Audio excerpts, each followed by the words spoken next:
Cidade feliz representa. No ar, a FUBRA, ao lado do produtor. Um programa informativo da Associação dos Fumicultores do Brasil. Segue, pois, o teu firme e certo rumo, a cumprir com teus nobres ideais. No programa de hoje vamos conversar com o presidente da FUBRA, Marcílio Laurindo Drescher. Bom dia, seu Marcílio. A minha saudação, Elpidio, a todos os ouvintes que estão em nossa sintonia, também estejamos desejando que todos estejam bem. Esta semana, na sede da FUBRA em Santa Cruz, foi realizada mais uma rodada de reuniões para a definição do preço do tabaco safra 2024-2025. Quais as empresas que compareceram? Após a primeira rodada, que tinha já se realizado em janeiro, fizemos a segunda e, de certa forma, a última rodada de negociações para um convite a todas as empresas que têm sistema de integração, que compareceram ou se manifestaram nesta última ocasião. Entre elas foi a JTI, a BAT, Universal Leaf, Alliance One, a China Brasil Tabacos, UTC e Philip Morris, enquanto também a CTA se manifestou através de missiva, colocando a sua proposta. Outras não compareceram ao nosso convite, portanto, houve uma rodada de negociações, porém, o êxito ficou aquém do esperado. E as empresas que compareceram, somente foi assinado protocolo com a BAT? Naquele primeiro momento da rodada de negociações, foi assinado o protocolo com a BAT, com um reajuste na tabela de 10,55% sobre a tabela da safra anterior. Porém, durante a continuidade, ficou aberto praticamente várias propostas de várias empresas para esta semana, o que continuou acontecendo, diálogo, conversas, enfim. Durante a semana, então, a JTI também entramos em contato e voltamos a conversar e chegamos a um consenso daquilo que era o mínimo exigido, ou seja, um preço médio de 10,1%, que é o custo de produção. Não foi linear como a reivindicação dos representantes dos produtores, porém, de certa forma, a média de aumento consiste nesse patamar, que é o custo de produção. Uma tabela forte que serve de preço mínimo para os seus integrados, e entendemos que dessa forma pudéssemos concordar e assinar um protocolo. Então, até o presente momento, houve consenso e negociação para com a BAT e a JTI. Dentro das outras, ainda estamos aguardando o retorno. Estão viabilizando estudos e debates nas empresas e temos oportunidade ainda nos próximos dias de conseguir um reajuste melhor, ou seja, condizente com o seu custo de produção, mais um índice de recuperação das defasagens que tem, porque as tabelas são muito distantes entre as maiores, e algumas empresas que estão defasadas aí em torno de 6, 7 a 8%. Então isso não pode acontecer no setor, até porque a comissão muitas vezes reitera que deveríamos ter um preço, uma tabela única, o que aliás há vários anos foi descartado por questão de intervenção do CAD, mas não podemos admitir uma diferença tão grande como está se apresentando no presente momento. Então, estivemos conversando, como já frisei, foi feito um alinhamento, ambas as partes cederam um pouquinho para chegar a esse consenso, para então protocolar este acordo para esta safra 24-25. As duas empresas já começam a praticar esse novo valor. Como fica as demais empresas? Bem, consensuado e acordado entre as duas empresas, estão praticando a partir daí então a sua tabela mínima ou tabela de referência. As demais empresas, como eu já falei, nós estamos aguardando e ansiosamente o produtor integrado dessa empresa também quer uma definição de tabela mínima para essas demais empresas integradoras. Torçamos para que nos próximos momentos isso possa definitivamente acontecer. Lembrando sempre que é importante um reajuste anual, repondo o custo de produção, e como temos oportunidade de adequar, temos que procurar ter essa tabela forte no início da safra. Lembrando que o preço da tabela é o valor mínimo. O produtor negocia o valor com a sua empresa? Muitas vezes nós temos ouvido críticas com relação à tabela, Porém, a gente sabe que esse é um valor de uma tabela de referência ou mínima. Se o produtor tiver um bom produto, um bom tabaco, ele tem todo o poder, o produto é dele, de negociar com a sua empresa. Até porque aqui no Rio Grande do Sul, a lei da integração e agora com a lei da classificação da propriedade, tudo isso é mais prático e mais favorável ao produtor. Então ele tem que insistir para que ele negocie um preço realmente justo para com o seu produto com a sua integradora, seja qual for a empresa e independente até mesmo do preço mínimo estabelecido. Falando em comercialização, já se tem informações como está o andamento? A princípio, o produtor aguardava muito ansiosamente e está ainda aguardando a definição da tabela, que algumas empresas, inclusive, não as acordaram ou não anunciaram. Então, o produtor também vendeu muito pouco tabaco até o presente momento.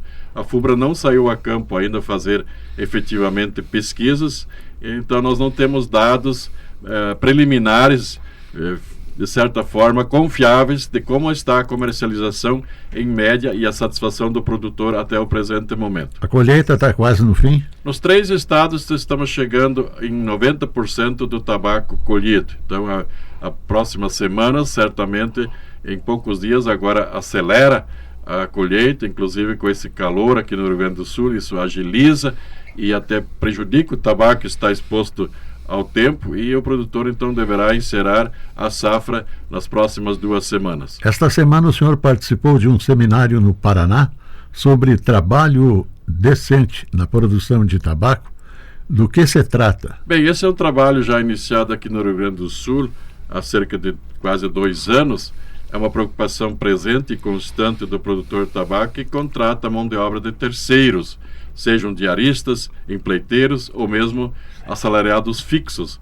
Então tem se notado uma aceleração na fiscalização do Ministério do Trabalho, nas propriedades tanto rurais como urbanas, e a produção de tabaco não se exclui dessa fiscalização também, para que não se use mão de obra ilegal ou, de certa forma, indecente também. Então, está sendo feito uma rodada de seminários em cada estado, e esse trabalho deve avançar para orientar todos os produtores que plantam tabaco, como demais agricultores, que a mão de obra contratada tem que ser legal, de procedência de contrato realmente firmado, seja qual é o seu regime, mas também que seja de uma tratativa que preserve a saúde do trabalhador. Enfim, tudo isso é levado ao conhecimento do produtor nesses seminários. E esse último, então, ocorreu em Irati, no Paraná, com a participação, inclusive, dos fiscais do Ministério do Trabalho, que se dispõem a orientar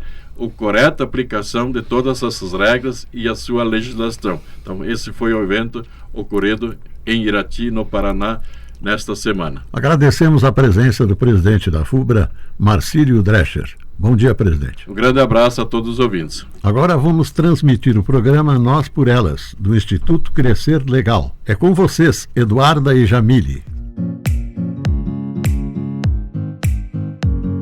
Olá, ouvintes! Começa agora o programa Nós por Elas, a voz feminina do campo. Um programa elaborado por nós, jovens bolsistas do Instituto Crescer Legal, em parceria com os cursos de Comunicação e Criatividade da Universidade de Santa Cruz do Sul, Unisc. Conteúdo inteligente, debate e música.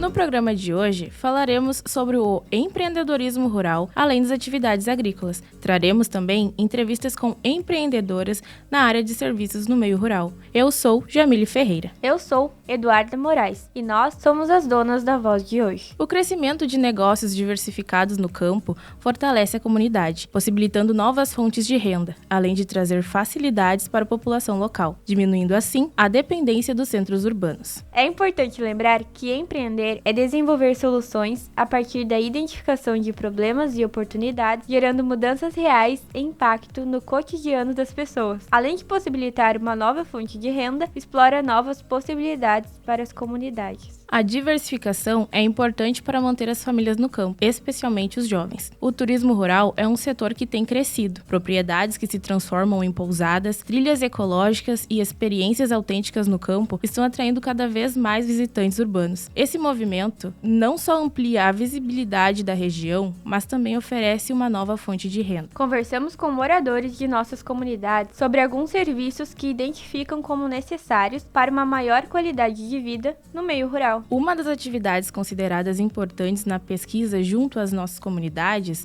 é o mini mercado. A proximidade de acesso a produtos básicos facilita muito o cotidiano rural. Outra necessidade identificada como interessante foi a oficina mecânica, pois permite que os moradores tenham acesso a consertos e manutenções sem precisar de grande deslocamento. Os espaços dedicados a serviços estéticos, como manicure e cabeleireira, também foram mencionados como uma solução prática para as comunidades rurais. Esses ambientes oferecem um local acolhedor, onde a pessoa tem acesso a vários serviços, economizando tempo e proporcionando acesso ao cuidado pessoal.